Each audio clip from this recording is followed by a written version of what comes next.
Hello दोस्तों, आज हम पर्यावरण प्रदूषण करेंगे। ये एक निबंध है, तो इसको ध्यान से सुनना। पर्यावरण का अर्थ है चारों ओर का आवरण, अर्थात वह आवरण जो हमें चारों ओर से घेरे हुए है वह हमारा पर्यावरण होता है।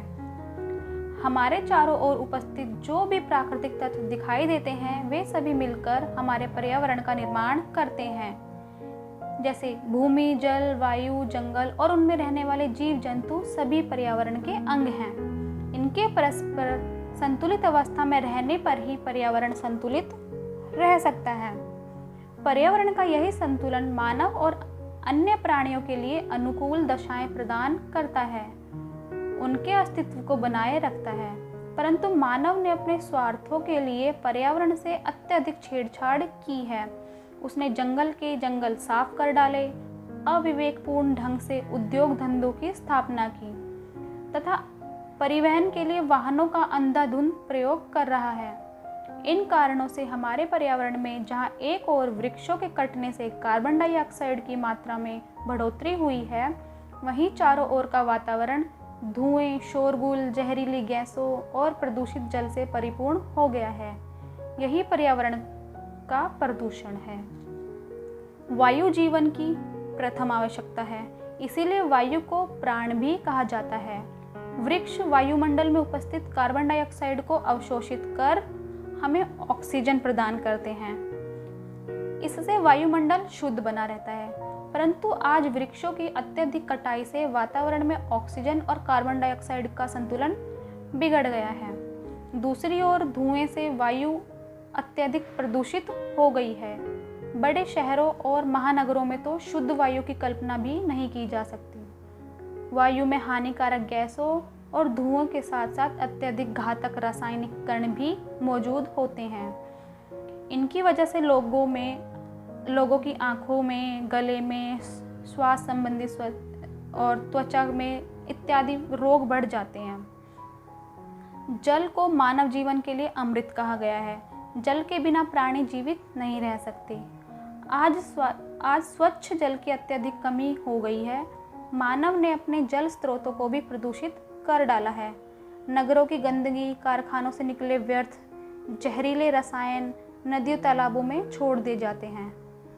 इससे आज इन प्राकृतिक जल स्रोतों का जल अत्यधिक प्रदूषित हो गया है।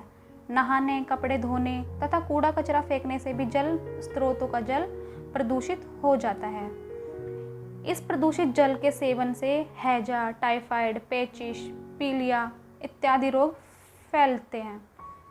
कारखानों से नदियों में छोड़े जाने वाले जहरीली रसायन जल जीवों के लिए अत्यधिक घातक सिद्ध हो रहे हैं। आज गंगा, यमुना जैसी पवित्र नदियां भी प्रदूषित हो चुकी हैं। बड़े बड़े नगरों में ध्वनि प्रदूषण भी बहुत बढ़ गया है। अनेक प्रकार के वाहन, लाउडस्पीकर एवं औद्योगिक संस्थानों की मशीनों से उत्पन्न शोर ध्वनि प्रदूषित करता है। इससे सुनने की शक्ति पर बुरा प्रभाव पड़ता है। साथ ही सिर दर्द, अनिद्रा, रक्तचाप की शिकायत भी उत्पन्न होती है। अत्यधिक शोर हृदय रोगियों के लिए प्राणघातक सिद्ध हो सकता है।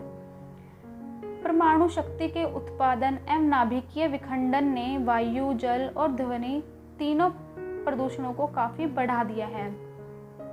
विभिन्न देशों द्वारा अंतरिक्ष में भेजे जाने वाले अंतरिक्ष यानों ने भी वायुमंडल को काफी प्रभावित किया है। अमेरिका इत्यादि देशों के औद्योगिक संस्थानों से निकली गैसों से वातावरण में गर्मी बढ़ रही है। इसे हम ग्लोबल वार्मिंग कहते हैं। इस प्रकार प्रगति भी मानव जीवन के लिए अभिशाप बनती जा रही है। अति औद्योगिकरण, नगरीकरण और बढ़ती हुई जनसंख्या से प्रकृति का संतुलन बिगड़ता जा रहा है। अतः प्रदूषण की समस्या का युद्ध स्तर पर निराकरण होना चाहिए, अन्यथा हमारी आगे आने वाली पीढ़ियों को इसके भयंकर परिणाम भुगतने पड़ेंगे। प्रदूषण की समस्या से बचने के लिए वनों का विनाश रोककर वृक्षारोपण किया जाना चाहिए। नगरों में दूषित पदार्थों के निष्कासन के लिए नगर से दूर समुचित व्यवस्था होनी चाहिए। नगरों में सफाई अभियान चलाई जाए तथा लोगों को पर्यावरण संरक्षण के प्रति जागरूक बनाया जाए। स्वच्छ पेयजल के लिए जल स्रोतों को प्रदूषण से बचाया जाना चाहिए। कल कारखानों को वायुमंडल एवं नदी तालाबों में विषैले तत्व छोड़ने से भी रोकना चाहिए। आज हमें पर्यावरण प्रदूषण की समस्या के प्रति अत्यधिक जागरूक होने की आवश्यकता है। यदि हमने ऐसा नहीं किया तो हमें गंभीर परिणाम भुगतने होंगे और हमारा अस्तित्व ही संकट में पड़ जाएगा। तो दोस्तों, ये था हमारा निबंध पर्यावरण प्रदूषण। पर्यावरण प्रदूषण बहुत ही हानिकारक है। यह हमें कई रूपों में मिलता है। वायु प्रदूषण, ध्वनि प्रदूषण, भूमि प्रदूषण, जल प्रदूषण।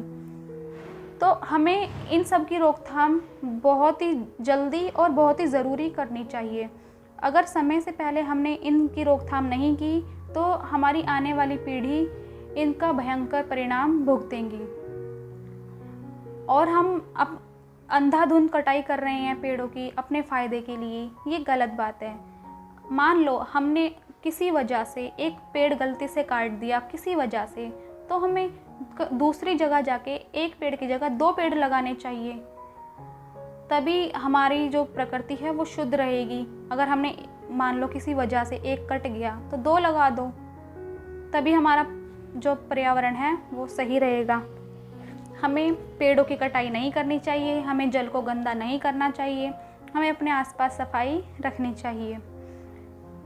तो दोस्तों, कैसा लगा आपको ये निबंध? कमेंट करके बताइए और चैनल को सब्सक्राइब कीजिए। Thank you.